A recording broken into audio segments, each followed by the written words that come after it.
Hey guys, welcome to another video. I'm Ashley Rice, and today we're learning about dimensional analysis, where we use dimensional analysis in a lot of stuff, mainly chemistry, physics, and sometimes in biology. So what if I could told you that we can tell liars who's lying with just units? So imagine you're in a billboard outside, and there's an ad saying for some drug, safe drug that increases your speed to 10 kilometers per second, right? And suppose it works, but not by that much. Suppose it just works like I run at like 1 kilometer per hour, where this drug could probably boost it to 2 kilometers per hour. And it's kilometers per second, 10 kilometers per second. That's basically impossible. So we know they're lying. But now we know they're lying because of units. Like, an example is for rocket ships, right? So we have all this data, right? Data of some unit of data, and then we want to turn this into rocket fuel at NASA, right? How do the scientists do this? So they convert by not just plugging in numbers to the calculator till they actually get the units to be in rocket fuel, but they do this in a way that makes it easier for them to correct a mistake and maps it out in their mind. And we call this using dimensional train tracks, as I like to call it. I don't know why it's called that. It doesn't look like a train track, but that's how it is. Basically, unit conversion is pretty hard at first because you're plugging stuff in a calculator, dividing, multiplying, just to find that unit. But using this method, it's much easier because you don't actually gotta do all that. Even though we paid like hundreds of dollars for a TI-84, we can just use a pencil and a paper to map everything out and get an answer by using a calculator at the end.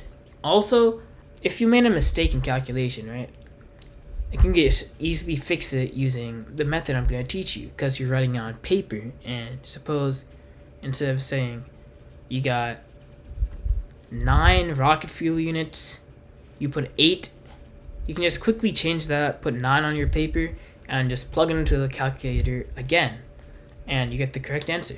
Also, lastly, this is very important, 2.5 centimeters are in an inch. So this is very important.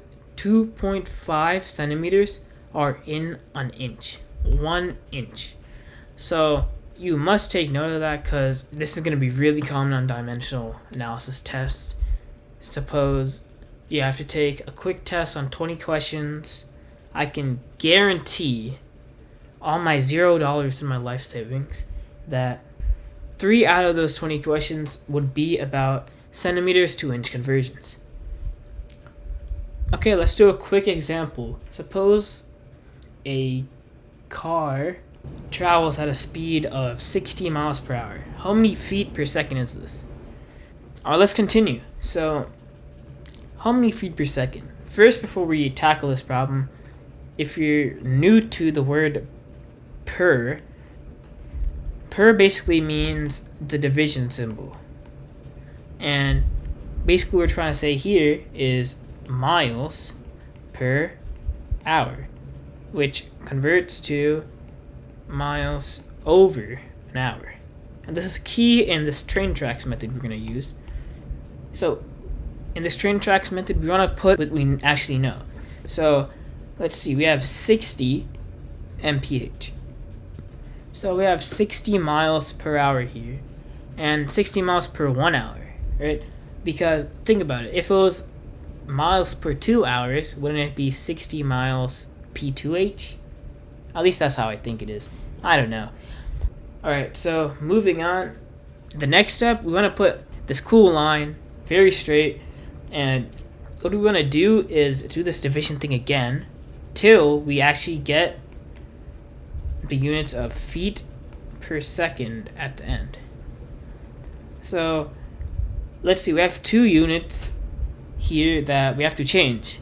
We can just choose any unit as first. With this example, I'm going to choose hours. We can start with hours to seconds first, And how do we do that? So basically, on a think of this, we have a table of units, right? We have a high table unit of hours and a low table unit of seconds. So you have to build up to get to an hour and go down to get to seconds from an hour. And so we have to get from an hour to a second in this example. So what we gotta do is go down. How do we go down? We have to convert the units to go down. So what's under an hour? A minute. So how do we convert this hour into minutes? We just cancel out the units. So what we get is 1 hour is 60 minutes. This is true. And because this is true, we can just cancel out the hours and hours. This is like saying 60 miles over 1 hour times 1. Because what's 1 hour over 60 minutes? It's 1. Now we just keep on doing this. So how do we cancel out minutes to a second? We have 1 minute is 60 seconds. And now we got the seconds, but the miles are not in feet. So how do we get the miles into feet? So you could do this in two methods. Converting this miles into yards and then into feet. Or miles into feet, because we're going down in this case. And because I'm a nerd, definitely, and I know how many feet are in a mile, we'll just use that strategy instead. I mean, this is not required. On a test, your teacher or whoever is probably going to provide the unit number. Like, 1 mile is 5,280 feet. But in this case, think of it as common knowledge. So we have miles on the top. We're going to cancel it out, so miles should be on the bottom. So 1 mile is 5,280 feet. And then, I have to cancel out these units. Minute, and then mile. And also in canceling out, don't do what I did here where I just cancel out the 1 over here.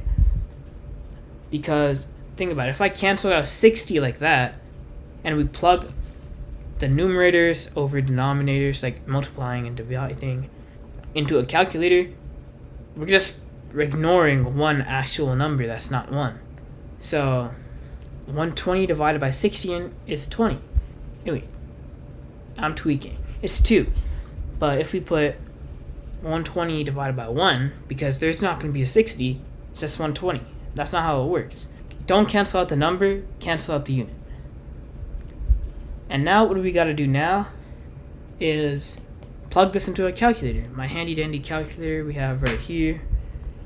And we get 88 as our final answer. And 88 what? 88 feet per second. So if you guys feel a little bit confused with this, what I'd suggest is just remember we're just canceling out the units to get other units. And by that, we're just putting true examples of these units. So 1 hour is equal to 60 minutes, so we can just put 1 hour over 60 minutes to potentially cancel out the hours out in this example over here. Alright, let's move on to a more complex example we'd probably see in a chem class of stoichiometry. Okay, so we have this stoichiometry example here where we see all of these advanced conversions, but these are not actually advanced, as you'll probably learn in stoichiometry, but that's not for today's video. Today is just dimensional analysis. So what I brought this example up for was to show you guys that in this case we have grams and moles. These are units that we cancel out. But suppose you have multiple of these in a problem, which we find really common in stoichiometry, is grams of moles of different types of elements, which makes it very confusing, and it might cancel out something you don't want to cancel out, or not cancel out something you need to cancel out. So to avoid this confusion, we usually, after the unit, we mention the element name right after. So we have CO2 here, CO2. And then you have glucose, CO2, glucose. So now I see 1 mole over 6 mole. What does this mean? Oh, 1 mole of glucose over 1 mole of CO2. That makes it 10 times easier while doing a problem. I mean, if you do practice of this, it'll be much easier and you probably won't need this, but I definitely do recommend it if you're doing even more complex stuff other than this. Going back to the rocket science example, because they're probably doing hundreds of conversions of these. I don't know, but yeah, just something to keep in mind. Okay, so I'll end off this video with the one final problem of how many seconds are there in 1 year. So let's go back to what we learned before. What I taught you before is, what are we given? So what we're given is not necessarily the first thing shown in the problem, but what we know and what we're trying to solve. So what we're trying to solve is seconds. That's not what we're given. We're given years, and we want to convert this 1 year into a second.